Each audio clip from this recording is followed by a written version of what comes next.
son el origen de que haya muchos pacientes oncológicos y no oncológicos con dolor crónico. El problema es cuando se usan de manera no controlada, como en Estados Unidos, y se indican para cualquier dolor, porque finalmente el opioide, es cierto, tiene efectos analgésicos más potentes que todos los fármacos juntos, pero en general hay algunos dolores donde este no entra, ¿de acuerdo? Entonces vamos a empezar básicamente dando ese contexto, ¿no?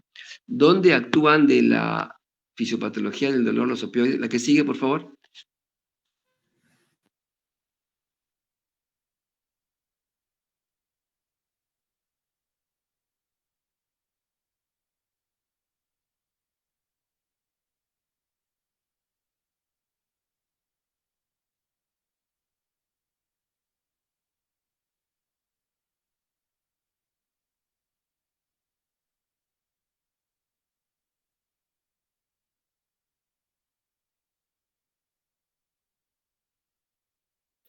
Bien, ahí tienen ustedes toda la fisiopatología del dolor que hemos comentado en la primera clase, o en la segunda clase, perdón.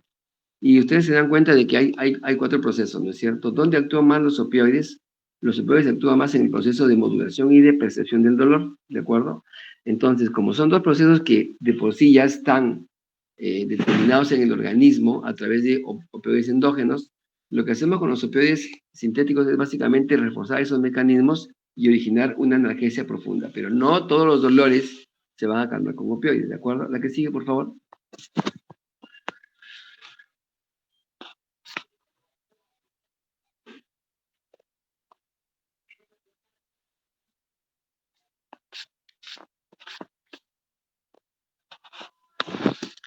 Esos 2 mecanismos de la fisiopatología son los más importantes, la modulación y la percepción del dolor, sobre todo la modulación. Recuerden que cuando llega y se transmite el dolor al sistema nervioso central, lo que sucede es de que cuando sube ese impulso, a manera de se liberan sustancias endógenas llamadas endorfinas o metencefalinas y encefalinas que lo que hacen es disminuir la intensidad de ese dolor, ¿de acuerdo?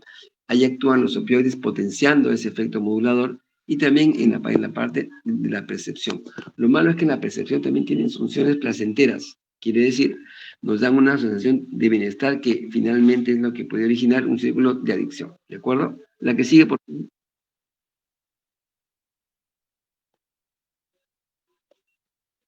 La que sigue.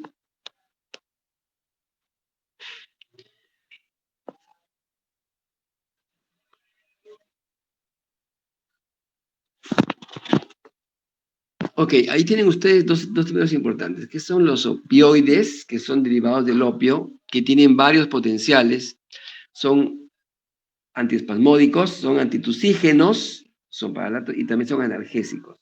Y los opiáceos como tal son meramente analgésicos, ¿de acuerdo? Entonces, teniendo en esa consideración, hablaremos únicamente de los opiáceos.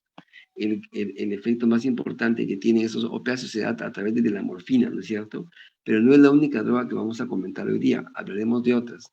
¿Qué usarían ustedes como opioides si están en este momento en la emergencia y no tienen morfina? A ver, ¿qué usarían como opioide si requiere opioide el paciente? ¿Qué podrían usar ustedes? Tramadol. ¿Cuál es la dosis de tramadol?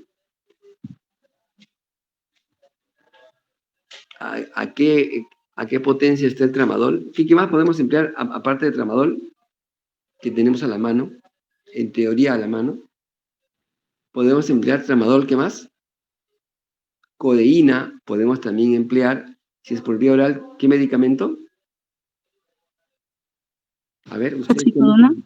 Oxicodona. Entonces, cuando hablamos solo de morfina, cuidado que la morfina no lo es todo. La morfina es el fármaco representativo, pero tenemos oxicodona que usamos en terapia de dolor postoperatorio y va muy bien, 20 miligramos por día.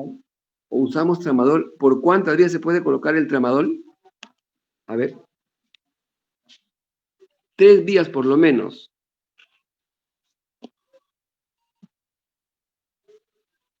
¿Por vía?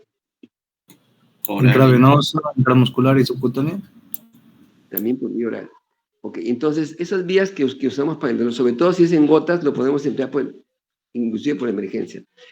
tramadol tiene varias ventajas, sin embargo, también tiene efectos colaterales. No se centren y se queden únicamente con la morfina, ¿de acuerdo? Son compuestos endógenos, tienen sus receptores, finalmente tiene una potencialidad ya reconocida, pero no es el único que podemos usar y de hecho, sin embargo, estos fármacos podrían determinar en algún momento de que se maneje bien un dolor o no. El 70% de pacientes en los hospitales del Perú tiene el dolor mal manejado y en los pacientes crónicos el 75% de ellos tiene el dolor no controlado. O sea, apenas 25% tiene su dolor controlado. Lo cual, como habíamos comentado en la clase 1, aumenta el sufrimiento de la familia y también del paciente. La que sigue, por favor.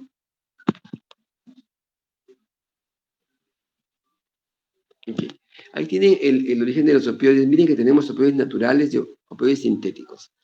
En la medida que los opioides sintéticos son más potentes que la morfina, por ejemplo, el fentanilo, que tiene un poder de 80 a 100 veces más que la morfina, tiene un potencial analgésico más alto, sí, pero también tiene la propiedad de generar mayor activación del sistema de adicción en el sistema límbico, ¿de acuerdo? Hay también un sistema de PAPES, que no sé si lo han visto en neurología, que refuerza las conductas adictivas. ¿Qué es lo que origina el fentanilo y los opioides? Una sensación, aparte de analgésica, de bienestar, incomparable en teoría. Un bienestar que justamente se da por la actuación en estos sistemas, sobre todo en el sistema límbico, que genera que estos circuitos de adicción se puedan activar. Entonces, tenemos naturales, como ustedes pueden ver ahí, tenemos la morfina, la codeína, como analgésicos. Luego abajo tenemos la papaverina, que es un antiespasmódico. Tenemos semisintéticos, como la heroína, la dinorfina, y también tenemos sintéticos puros como la meperidina, el fentanilo, la metadona y finalmente el tramadol. Entonces, tenga cuidado de que esos fármacos pueden emplearse de modo distinto. ¿Podemos emplear fármacos que no originen depresión respiratoria? Sí, codeína y tramadol. Pero si queremos una potencia mayor, tenemos la morfina que tiene una característica que no tienen estos fármacos. ¿Cuál será esa característica? A ver, ¿quién la conoce? La que sigue, por favor.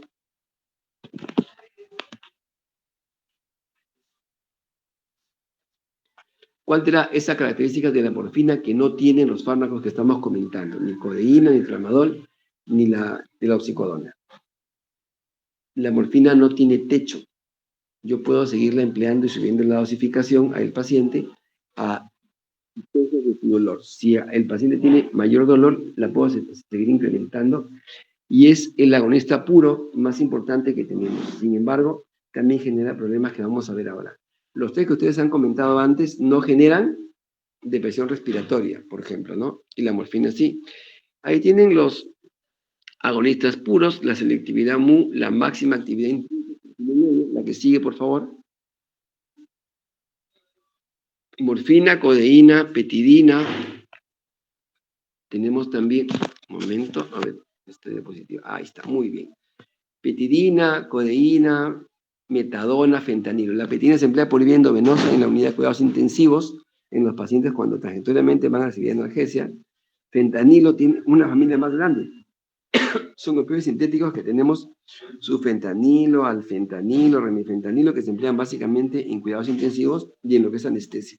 ¿De acuerdo? Entonces, ahí tenemos los puros. La que sigue, por favor. Luego tenemos los agonistas mixtos, que básicamente ahí tienen el agonismo kappa y mu.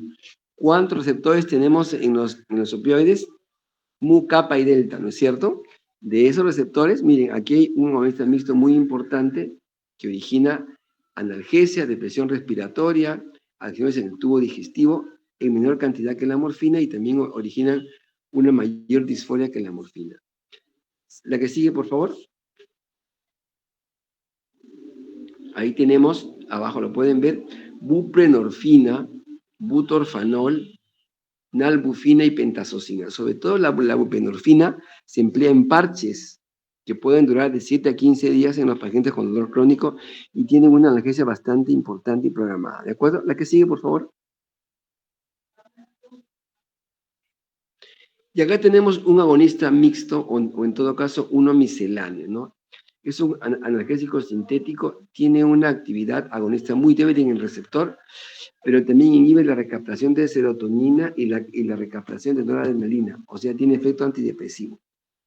Ese mecanismo de acción hace que el tramadol sea un analgésico leve a moderado, pero que tenga varios efectos por la activación de estos sistemas, ¿de acuerdo? Sobre todo el sistema serotoninérgico.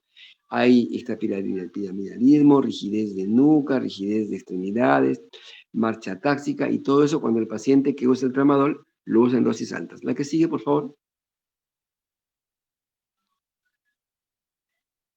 Un antagonista puro, como ustedes saben por farmacología, tiene una eficacia de 0, pero es afín. La naloxona y la naltrexona, sobre todo la naloxona, a dosis de 1 microgramo por kilo de peso, se emplea para revertir los efectos de los opioides. ¿Cuándo la usamos? A ver, ¿cuándo usamos naloxona? ¿Usamos siempre naloxona? ¿Es algo frecuente o no? ¿Cuándo tenemos que usar naloxona de todas maneras? Digo, porque ustedes van a estar en una unidad de cuidados intensivos, en emergencia, con un paciente con morfina pasándole en vía endovenosa, y por cualquier cosa no le van a colocar este medicamento, ¿no es cierto? Generalmente colocamos cuando naloxona, cuando tenemos depresión respiratoria severa, ¿no es cierto? Estamos en bradimia severa o estamos en un inminente paro respiratorio. Entonces, recuerden que también los opioides no originan ningún problema cardiovascular. Si el paciente está hidratado y tiene características adecuadas, finalmente no tendrá efectos salvo una ligera bradicardia que no es importante para el paciente. Tener en cuenta esto porque finalmente determinas cuál es la actividad de los fármacos en el corto y largo plazo. La que sigue, por favor. Okay. Recuerden ustedes que cuando tienen algún tipo de accidente, algún tipo de lesión, lo que primero se libera son unos fármacos llamados, unos ligandos endógenos, perdón, llamados endorfinas. Son péptidos endógenos que tenemos todos y es básicamente esa liberación la que se va a incrementar con los opioides actuando en receptores MU, ¿de acuerdo? Los receptores MU tienen 4 o 5 variedades. El más importante es el MU1, que vamos a ver ahora, y el MU2 para los efectos colaterales. Tenemos entonces encefalinas, que son básicamente las más importantes y que modulan la acción de actividades dopaminérgicas. La que sigue, por favor.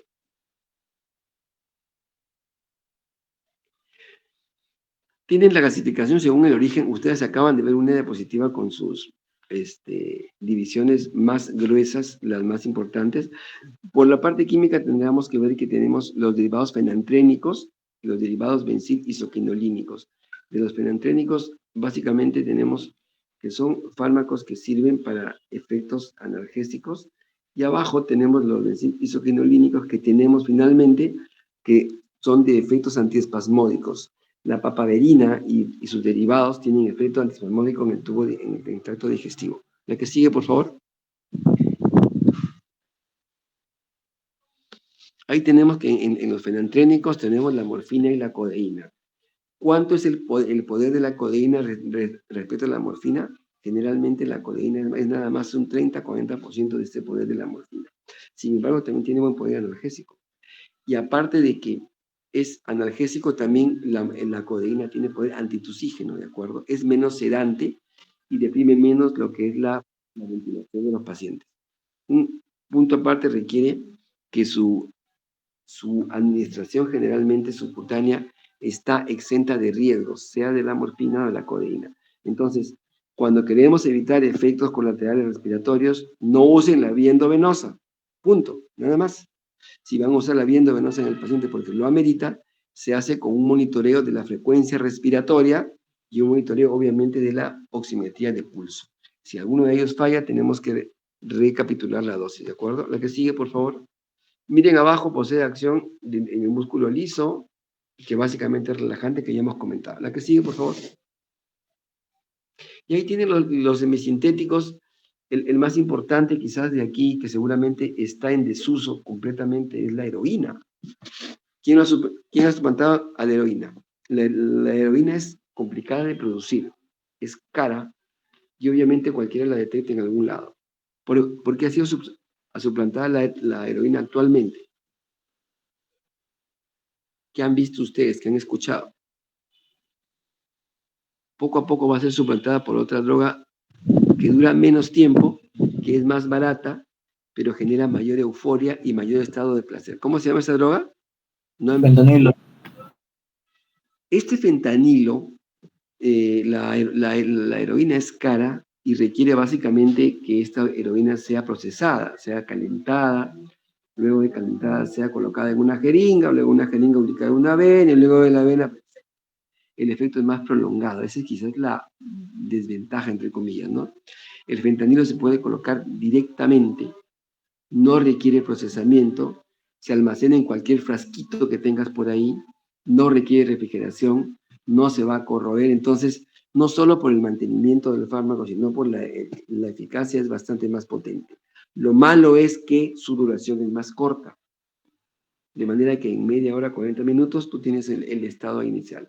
La repetición de esas dosis origina afectación de la musculatura y la posición que ven ustedes en esos videos que hay en YouTube de las ciudades de Estados Unidos, que están con ciudades de zombies, que los ven parados, los ven en posición genuflexa, los ven en el suelo, con esa ventilación dificultosa finalmente permite que esto suceda.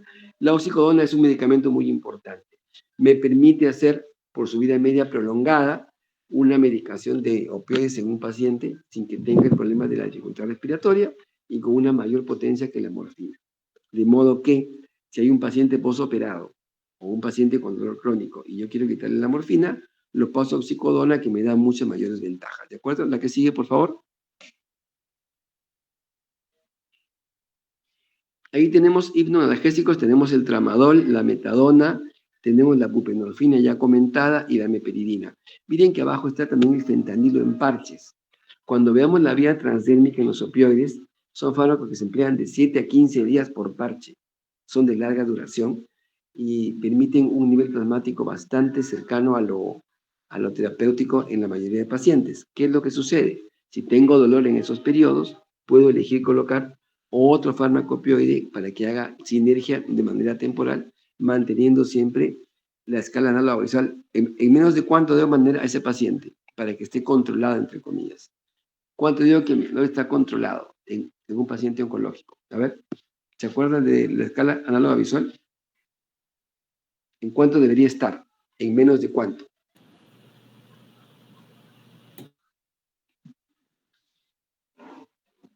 ¿Cuál sería el objetivo de la terapia analgésica en esos pacientes? ¿Menos de cuánto? A ver, no tengo acá los nombres. Aquí veo un tal Caicedo. ¿Puede ser Caicedo que esté por ahí? ¿Cuánto consideras de que el dolor se ha controlado en el paciente? Cuando llega a la escala de cuánto? ¿O menos de cuánto? ¿Qué dice nuestra amiga Alexia?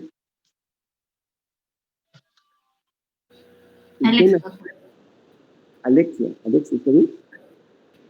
De menos de 4. ¿Qué dice ¿Es Tamara Bonilla, por favor, la que está en la sala? ¿Tamara Bonilla? ¿O es otra Tamara? A ver.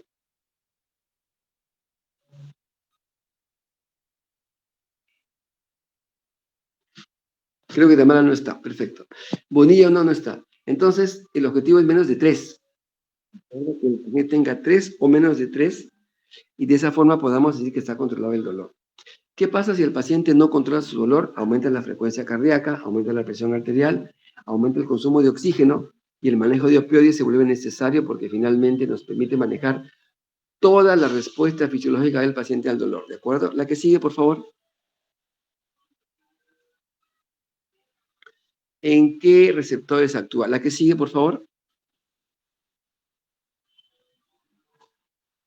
Ahí están los receptores. Básicamente lo que tenemos es mu, kappa y delta, como se dan cuenta. La acción sobre los mu, alfa, delta y sigma está básicamente determinada sobre todo los 3 primeros y los mamíferos superiores. ¿De acuerdo? Entonces, primero, ¿qué hace? ¿Qué hace el opioide cuando llega a los receptores? Cierra los canales de calcio, disminuye la liberación de neurotransmisores y con eso disminuye la liberación de aquellos que impulsan o estimulan el potencial de acción en las neuronas, ¿de acuerdo? O sea, hiperpolarizan las células. Y en segundo lugar, activan los canales de potasio, que lo que básicamente es, entrando a la célula, la hiperpolarizan y finalmente determinan una no transmisión del impulso nervioso, ¿de acuerdo? Así de sencillo. Entonces, esos dos mecanismos de acción se dan más en unos fármacos que en otros y actúan a nivel espinal y a nivel supraespinal. Actúan en medio espinal en la modulación y en la percepción a nivel supraespinal. Recuerden, a nivel supraespinal se dan esos efectos de lo que hemos comentado. Analgesia, euforia, depresión respiratoria y dependencia física, ¿de acuerdo? La que sigue, por favor.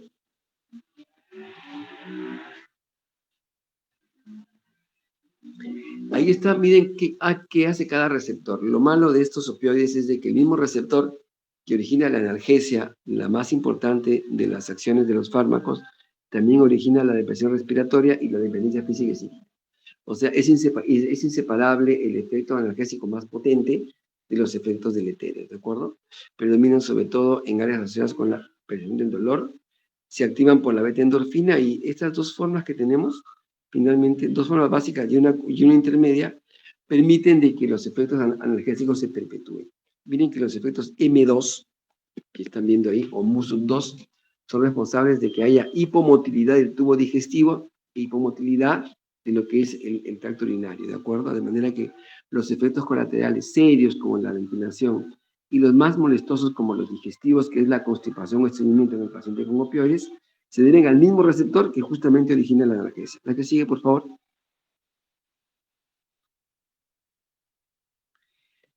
Tenemos los kappa y eran en un tiempo prometedores porque se podían hacer fármacos anti-kappa o que agudizaran kappa que no tenían un efecto muy severo en la ventilación. El kappa 1 y el 3 tenían la analgesia repartida, supraespinal y espinal. Se dan en las capas profundas de la corteza cerebral, sobre todo a nivel talámico, y eso permitía modular el flujo del impulso hacia el sistema endocrino.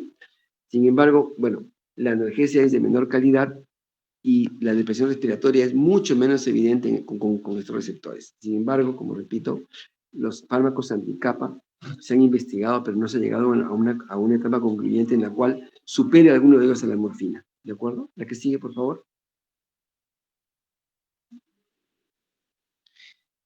La anterior, por favor. Y acá tenemos a estos que básicamente actúan en el sistema límbico. En el sistema límbico lo que dan son los efectos eufóricos, ¿no es cierto? El receptor delta básicamente tiene una analgesia supraespinal, igual que el kappa deprime muy poco la ventilación, activa el músculo liso de manera bastante insignificante y activa la secreción de algunas células exógenas. Sin embargo, el efecto final es de que el paciente con opioides tiene la piel seca. Dice que el resultado final es que la piel se va a resecar y finalmente tendrá también una actividad en el tracto digestivo. ¿El que tome opioides crónicamente afecta su estado endocrino, sí o no? Partiendo de estas acciones. ¿El que tome crónicamente opioides tiene afectado su sistema endocrino? ¿Ustedes qué dicen? A ver, hasta aquí. Bloqueamos sistema límbico, bloqueamos hipotálamo, bloqueamos el núcleo de rafe medio. ¿Se presentará eso o no? Vamos a verlo más adelante. Los que tomen opioides crónicamente tienen hipogonadismo y tienen hipopituitarismo, como vamos a ver luego. La que sigue, por favor. Ahí tienen este resumen que lo había colocado en la delegada muy bien. Ahí la ubicación de cada receptor, el efecto que tiene. Miren el MU1, supraespinal, depresión respiratoria y caída de la frecuencia cardíaca. El MU2, básicamente, la dependencia física, la euforia, y el receptor MU1 es regulado por el MU2. El delta, la analgesia y la sedación. Igualmente el kappa, la miosis, la disartia y la hipertonía, y el sigma, la taquicardia. Miren que todos ellos son agonizados básicamente por los fármacos que estamos comentando, tanto los sintéticos como los naturales, y son antagonizados en la mayoría de los casos por la naloxona. ¿De acuerdo? La que sigue, por favor. Muy bien, ahí tienen entonces los receptores, el MU1 y 2, analgesia supraespinal, depresión respiratoria, constipación o estreñimiento, euforia y dependencia física.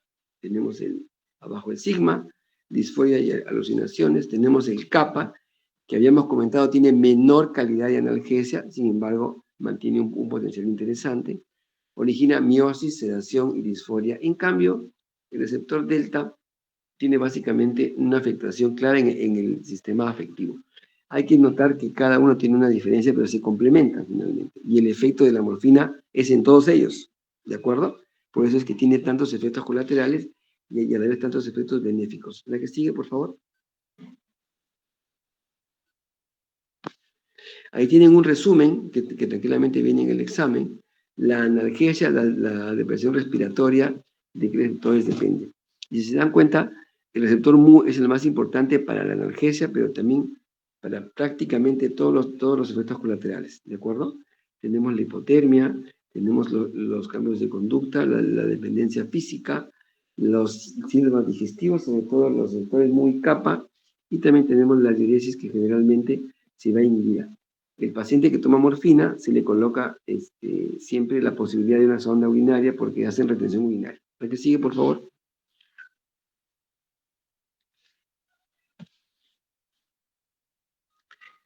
Para terminar con esta parte, entonces, agonistas puros, antagonista mixto, agonistas parciales y antagonistas puros. Todo esto de acá finalmente determina cuál es la actividad de los fármacos, mostrando básicamente su actividad en un receptor en especial. La que sigue, por favor.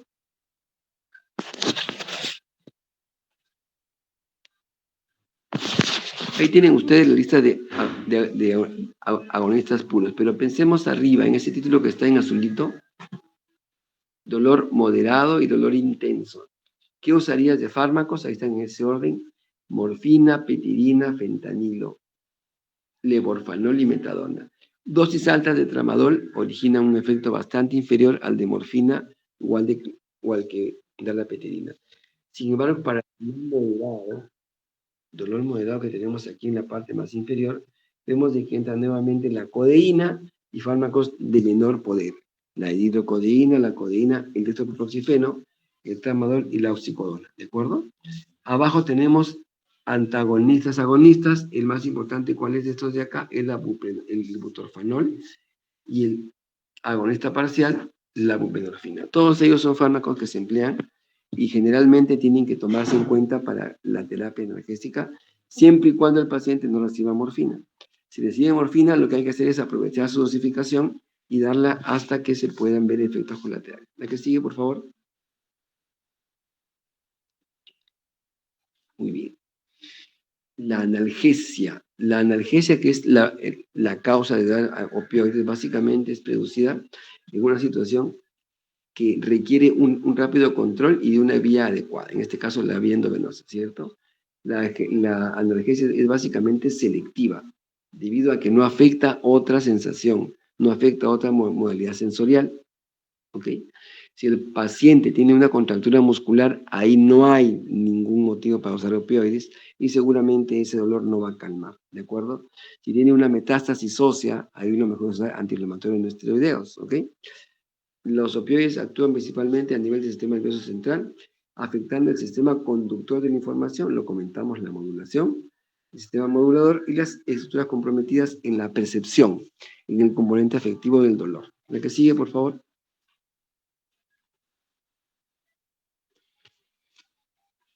Esta acción psicodisléptica habla de que la morfina es también un psicotropo, modifica el carácter de la sensación dolorosa y da una sensación de placer inmediato, sobre todo el fentanilo que se emplea ahora tanto. La sensación de placer y de bienestar, repito, es incomparable. Así se describe, así la describe la gente que toma estos fármacos, y esa sensación básicamente es por la actuación en los niveles del sistema límbico que hemos comentado. En algunos pacientes muy raros, origina disforia, quiere decir una sensación bastante molesta y desagradable, pero es transitoria. Generalmente lo que sucede luego de eso es una sensación de bienestar muy importante. La que sigue, por favor.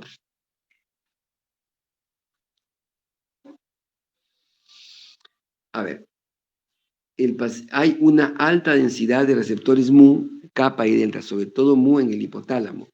De manera que si yo agonizo estos receptores mu, esa alta densidad va a afectar su funcionamiento, ¿de acuerdo? El hipotálamo, ¿con quién está hermanado? Con la hipófisis, ¿no es cierto?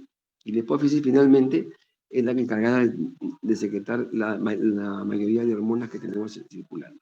Los opioides generan también alteración en el termorregulador, o sea, originan hipotermia. El hipotálamo, ¿qué más controla? A ver, ustedes, fisiología, aparte de lo que es el sistema endocrino, ¿qué más controla el hipotálamo? ¿Qué sistema nervioso controla el hipotálamo? También, aparte de lo que estamos comentando. El sistema nervioso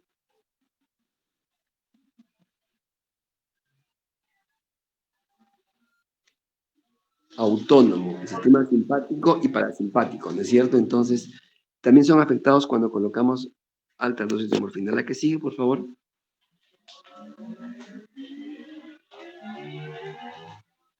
Y ahí tienen ustedes todo lo que pasa en el hipotálamo, lo habíamos comentado. Con la administración crónica de opioides, repito, no aguda, tenemos acciones en la producción de lo que son las hormonas liberadoras del hipotálamo y también en la liberación de hormonas en la hipófisis, ¿de acuerdo? Cae la LH, cae la FSH, se altera la liberación de neurotransmisores, sobre todo aquellos que tienen que ver con el control del estrés, ¿ok? Cayendo la TSH y las hormonas corticoideas y sexuales, tenemos que el paciente está con una deficiencia hormonal permanente, pero poco significativa. ¿De acuerdo? Tiene alterada la libido, tiene alterada la presión arterial, tiene alterada el metabolismo del yodo, y por tanto es un paciente que tiene características muy peculiares de panhipopituitarismo, pero leve, no muy importante. La que sigue, por favor.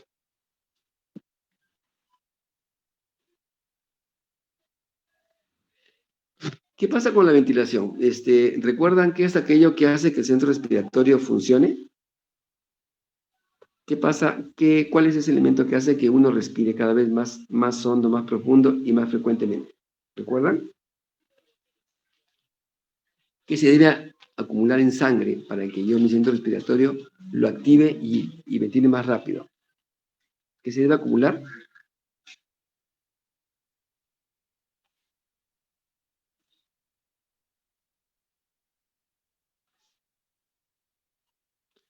Se debe acumular CO2. Entonces, como esta depresión respiratoria se da, ¿por qué se da la depresión respiratoria? Porque los centros respiratorios amniótico y neumotáxico dejan de responder al CO2.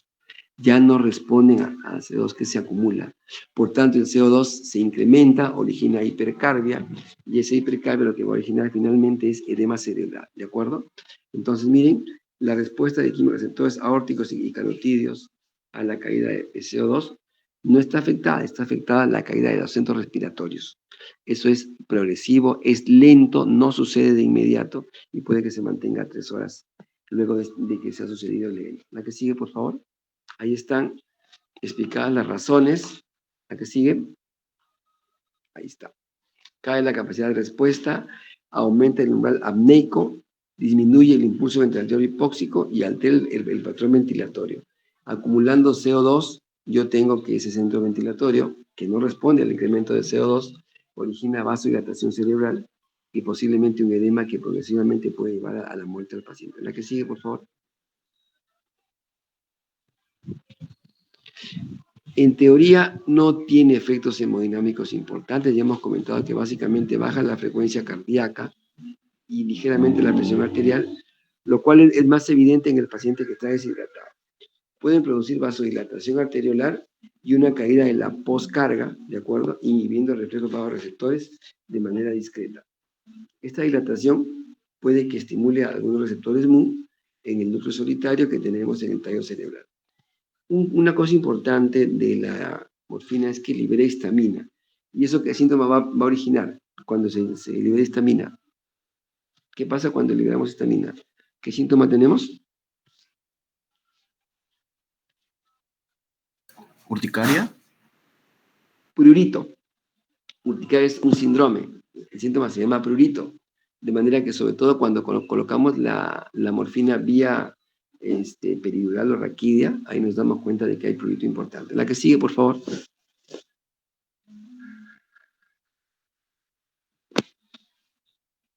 Esto comentamos con la circulación cerebral. Generalmente no se afecta directamente por la colocación de morfina. Cuando hay depresión respiratoria y hay un incremento de CO2, es que finalmente se da esta vasodilatación y se incrementa la presión en el líquido cefalorraquídeo, originando hipertensión endocraniana, ¿de acuerdo?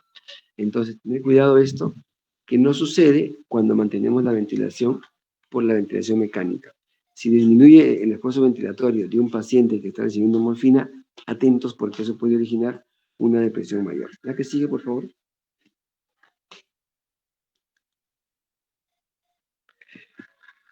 Aquí hay una cosa muy importante. Se dice que la morfina origina un espasmo del esfínter de Oddi y por lo tanto aumenta el riesgo de pancreatitis, ¿de acuerdo? Eso también depende de la dosis y depende de la vía de administración. No todos los pacientes tienen este problema. Esto básicamente se da cuando tenemos dosis muy altas de morfina y tenemos la dosis parenteral, ¿ok? Entonces, ahí tenemos de que los derivados provocan un marcado incremento de la presión del tracto biliar, ¿sí? Y que suele acompañarse de los síntomas de un cólico biliar. Se debe básicamente a este esfínter Oddi que está espasmado, sobre todo cuando colocas morfina a altas dosis y por vía parenteral, repito. Esto puede que origine en su grado máximo un problema de pancreatitis, lo cual es raro actualmente con lo que usamos de fármacos como con la morfina, que son los coanalgésicos. La que sigue, por favor. Retención urinaria. La morfina relaja los músculos, origina vasodilatación. Entonces, eso origina que la motilidad en el tracto digestivo y en el tracto urinario puede inhibir las contracciones del uréter y asimismo disminuir el tono de la pared vesical. Por tanto, tenemos que la morfina puede marcar básicamente la disminución del volumen urinario requiriendo una sonda para su drenaje. La que sigue, por favor.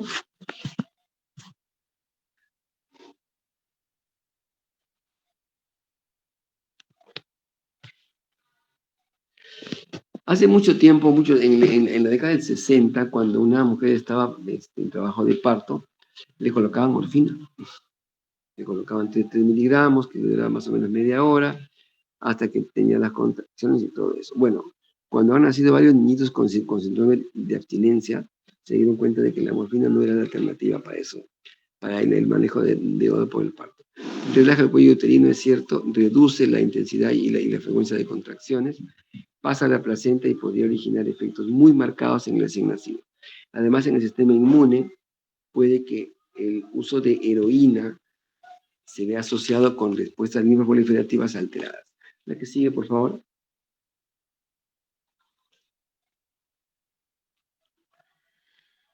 Eso es lo que sucede con la morfina cuando damos en dosis altas. Hay vasodilatación, hay urticaria, y generalmente esa urticaria nos lleva a un prurito intenso, que no cede con antihistamínicos, por si acaso, ¿de acuerdo? Se puede deber a los efectos de este proceso de la morfina en otros sistemas neurales. Sobre todo se da por la vasodilatación y la liberación de histamina, que básicamente son intensos a partir del segundo día de colocación. Pero repito, son más notorios cuando la colocación de la morfina o de los opioides es por vía columna vertebral, raquidia o peridural. La que sigue, por favor.